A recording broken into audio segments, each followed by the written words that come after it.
2021, saya di sini akan menjelaskan hasil observasi lapangan saya, tugas akhir pemberdayaan ekonomi yang berjudul Peran Pemberdayaan Kesejahteraan Keluarga atau PKK yang memberdayakan wanita berpartisipasi dalam pembangunan Indonesia Desa Sumbersono, Kabupaten Nganjuk. Yang pertama yaitu A. Lembaga Pemberdayaan, alamat, nama organisasi, dan tahun berdiri. Saya di sini meneliti pemberdayaan PKK, pemberdayaan kesejahteraan keluarga di daerah saya sendiri. Lembaga Pemberdayaan Masyarakat atau LPM sendiri adalah salah satu lembaga kemasyarakatan yang berada di desa. Lembaga pemberdayaan masyarakat mempunyai tugas menyusun rencana pembangunan secara partisipatif, menggerakkan swadaya gotong royong masyarakat, melaksanakan dan mengendalikan pembangunan. Pemberdayaan Kesejahteraan Keluarga disingkat PKK adalah organisasi kemasyarakatan yang memberdayakan wanita untuk turut berpartisipasi dalam pembangunan Indonesia. PKK di Desa Sumbersono ini lahir sudah lama, sejak 1998 dan masih berjalan sampai sekarang. Kata salah satu anggota PKK Desa Sumbersono kepada Ibu Iva Nurul Khalifah, ia berkata, PKK dari ketua desa dulu sampai sekarang selalu berjalan lancar. Tinggal kita perbarui yang dulu masih ada satu atau dua kendala saja. PKK sekarang dipegang sendiri oleh Ibu Kepala Desa yaitu Tantri Wulandari tanggal 15 Februari 2019. Ia sangat amanah dan bertanggung jawab. Banyak juga program-programnya yang berjalan sesuai harapan semua warga. Yang kedua yaitu awal mula organisasi PKK berdiri di Desa Sumbersono, yaitu pemberdayaan kesejahteraan keluarga PKK sebagai gerakan pembangunan masyarakat bermula dari seminar Home Economics di Bogor tahun 1957. Sebagai tindak lanjut dari seminar tersebut, pada tahun 1961 panitia penyusunan tata susunan pelajaran pada pendidikan kesejahteraan keluarga PKK Kementerian Pendidikan bersama kementerian lainnya menyusun 10 segi kehidupan keluarga. Gerakan PKK dimasyaratkan berawal dari kepedulian istri Gubernur Jawa Tengah pada tahun 1967 kepada Ibu Isriati Moenadi setelah melihat keadaan masyarakat yang menderita busung lapar.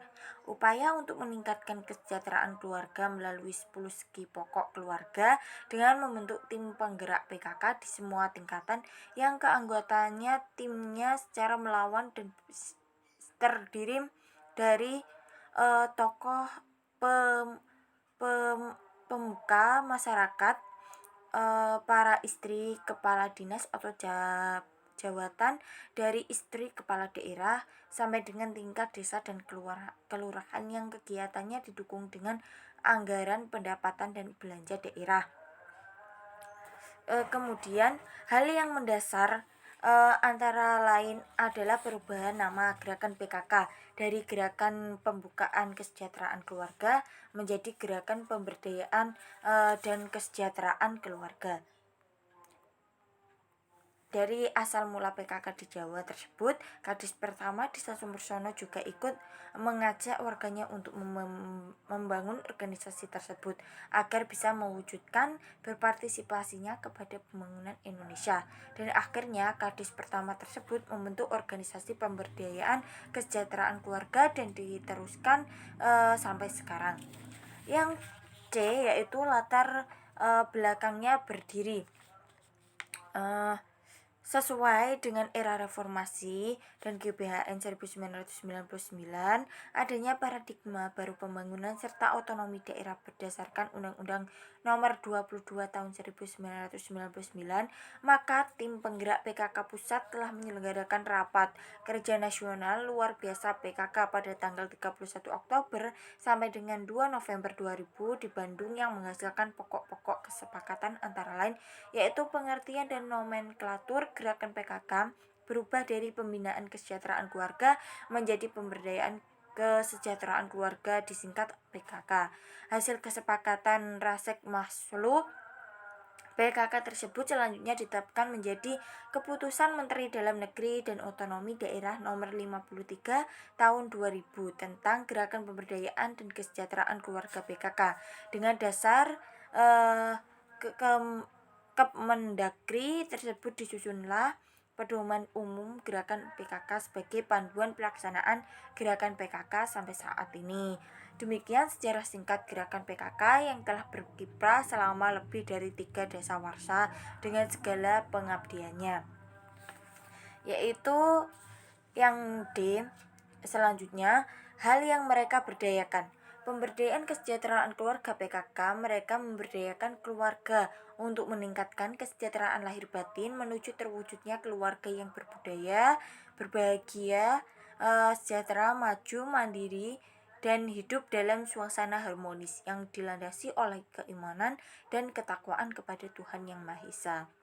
Sasaran organisasi PKK selanjutnya yaitu ada 2. Yang pertama mental spiritual, meliputi sikap dan perilaku sebagai insan hamba Tuhan. Yang kedua yaitu fisik material, meliputi pangan, sandang, papan, kesehatan, kesempatan kerja yang layak serta lingkungan hidup yang sehat dan lestari. Program PKK ada 10. Yang pertama yaitu penghayatan dan pengalaman Pancasila, yang kedua yaitu gotong royong, yang ketiga yaitu pangan, yang keempat sandang, yang kelima yaitu perumahan dan tata laksana rumah tangga, yang keenam pendidikan dan keterampilan, yang ketujuh kesehatan, dan kedelapan pengembangan kehidupan berkoperasi, yang terakhir yang kesembilan kelestarian lingkungan hidup, yang terakhir yaitu perencanaan sehat. Selanjutnya F, prosesnya dari awal sampai saat ini, yaitu pada awalnya PKK adalah kepanjangan dari Pendidikan Kesejahteraan Keluarga sampai pada tahun 1978. 1972 Menteri Dalam Negeri pada saat itu mengeluarkan imbauan untuk mengganti nama kepanjangan PKK menjadi Pembinaan Kesejahteraan Keluarga dan baru pada era reformasi kepanjangan PKK kembali diganti menjadi Gerakan Pemberdayaan dan Kesejahteraan Keluarga. Namun sejak awal gerakan PKK pada intinya adalah peningkatan kesejahteraan keluarga yang diartikan sebagai sebuah kondisi tentang terpenuhinya kebutuhan dasar manusia dan setiap anggota keluarga. Keberhasilan PKK ini terwujud karena gerakan ini dimunculkan dari kebutuhan masyarakat yang pengelolaannya juga dilaksanakan oleh masyarakat dan hasil yang didapat juga dinikmati langsung atau ditujukan untuk masyarakat itu sendiri menuju terwujudnya keluarga yang beriman dan bertakwa kepada Tuhan Yang Maha Esa. Selanjutnya yaitu kendala atau hambatan yang dialami di organisasi PKK. Terdapat beberapa hambatan yang dihadapi dalam menyesuaikan arah program yang jelas berdasarkan visi dan misi program PKK yang telah ditetapkan, yaitu masih kurangnya kesadaran dan respon dari masyarakat dalam melaksanakan kegiatan program yang sudah tersusun, sehingga kehadiran masyarakat dalam mengikuti kegiatan program PKK masih kurang, seperti sebagian kecil masyarakat masih acuh tak acuh dan tidak terlalu menanggapi dengan adanya program PKK yang diselenggarakan oleh PKK selanjutnya, dan banyak lagi kendala-kendala atau hambatan yang dihadapi oleh organisasi ini. Yang selanjutnya yaitu H, cara mengatasi hambatan-hambatan tersebut, yaitu berdasarkan hasil penelitian dari saya sendiri, terdapat upaya-upaya yang dapat mengatasi hambatan-hambatan dalam menyesuaikan arah program yang jelas yang berdasarkan visi dan misi program PKK yang ditetapkan. Upaya yang dilakukan adalah Melakukan sosialisasi dengan rutin terhadap masyarakat, yaitu mensosialisasikan tentang pentingnya program PKK dan manfaat dari program PKK bagi kehidupan masyarakat. Untuk mengatasi hambatan-hambatan dalam mengalokasikan sumber daya yang tersedia juga bisa dilakukan, yaitu dengan mengadakan pelatihan dan pendidikan khususnya untuk kader PKK supaya kader PKK memiliki kompetensi yang lebih baik lagi. Selanjutnya yaitu hal yang dirasa kurang menurut anggota PKK di daerah Sumbersono ini, kurangnya kesadaran masyarakat untuk mengikuti penyuluhan yang dilaksanakan oleh PKK, serta masyarakat susah diajak untuk melakukan kegiatan program PKK seperti melakukan pelaksanaan kegiatan posyandu, posbindu untuk lansia, pemeriksaan ibu hamil, dan suntik KB. Kader PKK kurang mematuhi terhadap aturan atau sanksi yang telah ditetapkan atau dibuat, seperti ada kader PKK yang lalai terhadap tugasnya sendiri. Selanjutnya cara mengatasi masalah tersebut. E, Ibu PKK bisa mensosialisasikan tentang pentingnya program PKK dan manfaat dari program PKK bagi kehidupan masyarakat. PKK harus mengadakan pengajian secara rutin sekalian melakukan penyuluhan kepada masyarakat mengenai pentingnya perilaku hidup sehat dan bersih bagi kehidupan masyarakat. Untuk mengatasi masalah-masalah dan peningkatan eh, rasa tanggung jawab yang tinggi terhadap program PKK yang telah ditetapkan, upaya yang dilakukan adalah mengadakan kegiatan evaluasi yang diselenggarakan oleh PKK setiap bulan sekali.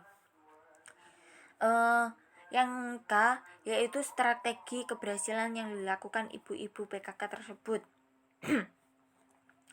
Strateginya yaitu ada beberapa. Yang pertama yaitu enterprise strategi, atau bisa juga dalam ekonomi strategi perusahaan. Strategi ini berkaitan dengan respon masyarakat, yang mana strategi ini menampakkan bahwa organisasi sungguh-sungguh bekerja dan berusaha untuk memberikan pelayanan yang baik terhadap tuntutan dan kebutuhan masyarakat. Yang kedua yaitu corporate strategi. Yang C yaitu business strategi, yang D yaitu fungsi strategi. Yang terakhir yaitu harapan dan cita-cita. Harapan dan cita-cita di daerah Desa Sumbersono ini, semoga kedepannya PKK Desa Sumbersono bisa lebih baik lagi, bertanggung jawab, sukses, dan selalu lancar dalam melaksanakan program PKK tersebut dan amanat dalam mengemban tugas-tugas tersebut.